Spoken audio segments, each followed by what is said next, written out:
জামুরিয়ার জয়নগর গ্রামের বাসিন্দারা খনির কাজ বন্ধ করে দিয়ে বিক্ষোভ দেখাচ্ছেন। তাদের দাবি রাস্তা, বিদ্যুৎ, জল, আলো এবং এর পাশাপাশি যুবকদের চাকরি। একাধিক দাবিতে তারা বিক্ষোভ দেখাচ্ছেন।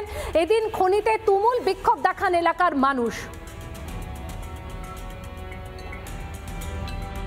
এই মুহূর্তে আসানসোলের যে জামুরিয়ার যে জয়নগর কলিয়ারি, সেই কলিয়ারির সমস্ত কাজ বন্ধ রেখে বিক্ষোভ করছেন এলাকার মানুষ এবং তারা দাবি করছেন বিভিন্ন যে দাবি, সেই দাবিতেই মূলত আজ কিন্তু এই বিক্ষোভ চলছে। কোম্পানি প্রতিশ্রুতি দিয়েছিল যে আপনাদেরকে সবাইকে বেকারত্ব কাজ দেওয়া হবে।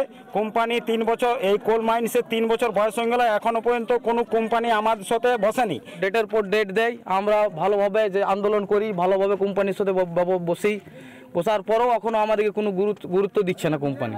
শুধু তাই নয়, তারা জানাচ্ছেন যে গ্রামের যে গোচারণ ভূমি অর্থাৎ সরকারি জায়গা ছিল, সেই জায়গা কিন্তু আজ লুট হয়ে গেছে। খনি যে চত্বর সেখানে চলে গেছে। গ্রামের স্কুল, বিভিন্ন বাড়িতে ফাটল দেখা দিচ্ছে। আজ গ্রামের মানুষ সেই দাবিতে খনিতে এসে খনির সমস্ত কাজ বন্ধ রেখে তারা কিন্তু যেসব মেশিনারি ছিল সমস্ত বন্ধ রেখে তারা বিক্ষোভ করছেন। আসানসোল থেকে মোহনের সঙ্গে ব্রজ ব্যানার্জি, রিপাবলিক বাংলা। তৃণমূল পরিচালিত গ্রাম পঞ্চায়েত, সেখানে জোড়া আইসিডিএস কেন্দ্রের বেহাল দশা। ঘর, রান্নাঘর বলতে কিছুই নেই। খোলা আকাশের নিচে চলছে রান্না। নদিয়ার শান্তিপুরে এমনই অবহেলার ছবি ধরা পড়ল রিপাবলিকের ক্যামেরায়।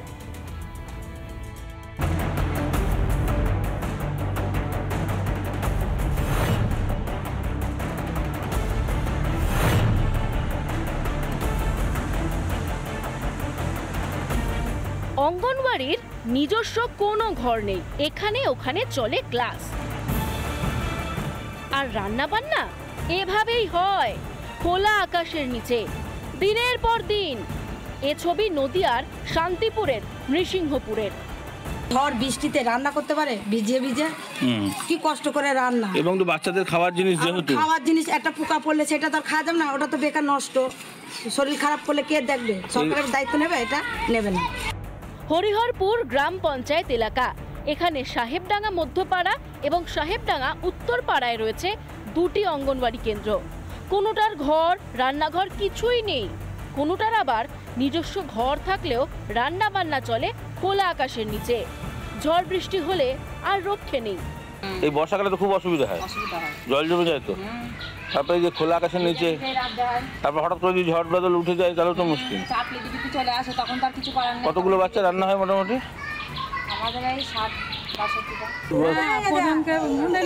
লিখিত আগের মাসে দিয়েছে। শুধু প্রধান কেন, ডিপার্টমেন্টও তো জানানো যায়। জানিয়েছি, ডিপো ম্যাডাম এসেছিলেন, উনি বলেছে একটুখানি পঞ্চায়েতে যোগাযোগ করতে।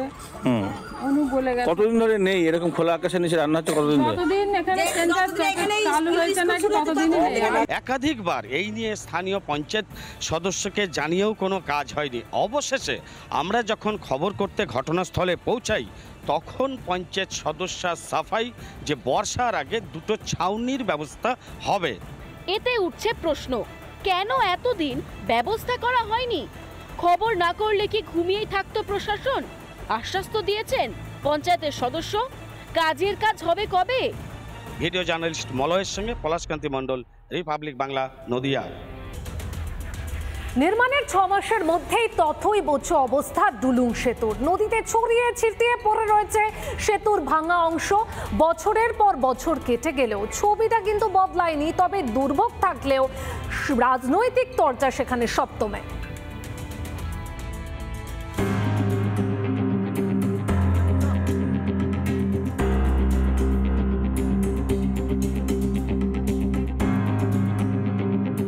আমরা দাঁড়িয়ে রয়েছি সাঁকরাইল ব্লকের সোনাকুলি ঘাটে। এই সোনাকুলি ঘাটের অবস্থাটা আপনারা দেখুন যে দীর্ঘদিন ধরে এই ব্রিজ ভেঙে রয়েছে, যার ফলে চরম সমস্যায় পড়েছেন এলাকার বাসিন্দারা। ডুলুং নদীর ওপর এই ব্রিজ নির্মাণ করা হয়েছিল, কিন্তু কয়েক বছর আগে নদীতে জল বাড়ার ফলে জলের তোড়ে ভেসে গিয়েছে এই ব্রিজ। বছরের পর বছর অকেজো সেতু, বন্ধ ওপারের জমির চাষাবাদ। দুর্ভোগের কথা জানাতে গিয়ে কেঁদে ফেললেন এক স্থানীয়। এই সেতু পারাপারের জন্য সেতু ভেঙে গেছে এবং আমরা নৌকাতে আমাদের খুবই অসুবিধা। আপনারা এইটা একটু এমনকি সেতুর বিভিন্ন অংশ চারিদিকে ভেঙে পড়ে রয়েছে, চারিদিকে ছড়িয়ে ছিটিয়ে রয়েছে বিভিন্ন অংশ। দিনের পর দিন সমস্যা বাড়ছে এলাকায়। এই সোনাকুলি ঘাটে ডুলুং নদীর ওপর সেতু নির্মাণের দাবি ছিল এলাকাবাসীর, কিন্তু যে নিম্নমানের সামগ্রী দিয়ে সেতু নির্মাণ হয়েছে যার ফলে জলের তোড়ে এই সেতু ভেসে গিয়েছে। চরম দুর্দশার মধ্যে দিন কাটাতে হচ্ছে এলাকার বাসিন্দাদের। সমস্যা বলে শেষ করে যাবেন। এই ব্রিজটা যদি হয়ে যায় তাহলে আমরা 15 মিনিটের মধ্যে আমরা সাইকেলে গিয়েও আমরা ব্লকের সঙ্গে যোগাযোগ করতে পারবো। খুব নিম্নমানের কাজ হয়েছে, যার জন্য 6 মাসের মধ্যে ভেঙে যায়। হ্যাঁ, স্থানীয় প্রশাসনকে জানানো সত্ত্বেও কোনো স্টেপ নেয়নি। কেন নির্মাণের পর 6 মাসও টিকলো না ব্রিজ? মেরামত নিয়ে তুঙ্গে শাসক বিরোধী তরজা। তৃণমূল সরকার যেহেতু আছে, ওই নেতা মন্ত্রীটা পকেটে টাকা ঢুকিয়ে দেওয়ার জন্য ব্রিজটা 6 মাসও যায়নি, ভেঙে গেছে। বলতে তৃণমূল যতদিন থাকবে টাকা আত্মসাৎ করতে থাকবে, এদের বিরুদ্ধে আর ক্ষোভ উগড়েও লাভ কি, আর কিছু বলে লাভ কি? আমরা যেদিন ক্ষমতায় আসবো অবশ্যই ভালোভাবে তৈরি করব। বর্তমানে আবার সার্ভে হয়েছে, আমাদের রাজ্য থেকে লোকের টিম আসছিল, দেখে গেছে নতুন করার জন্য, ওরা আবার কাজ শুরু হবে এবং আমরা যাতে কাজ হয় প্রশাসনের চাপ দিয়ে তাড়াতাড়ি কাজ করার চেষ্টা করব। দিনের পর দিন দুর্ভোগ বাড়ছে এলাকার বাসিন্দাদের, চরম সমস্যা দেখা দিয়েছে এলাকায়। যদি ব্রিজ নির্মাণ হয় তাহলে এলাকার বাসিন্দাদের যথেষ্টই সুবিধা হবে, এমনটাই জানাচ্ছেন এলাকার বাসিন্দারা। সাকরাইল থেকে রবীন্দ্রনাথ মাইতি, রিপাবলিক বাংলা। নানা ধরনের কন্টেন্ট দেখার জন্য লাইক করুন, শেয়ার করুন আমাদের ফেসবুক পেজ, সাবস্ক্রাইব করুন আমাদের ইউটিউব চ্যানেল। পাশাপাশি অন্যান্য ব্রেকিং নিউজের জন্য অবশ্যই চোখ রাখুন রিপাবলিক বাংলায়।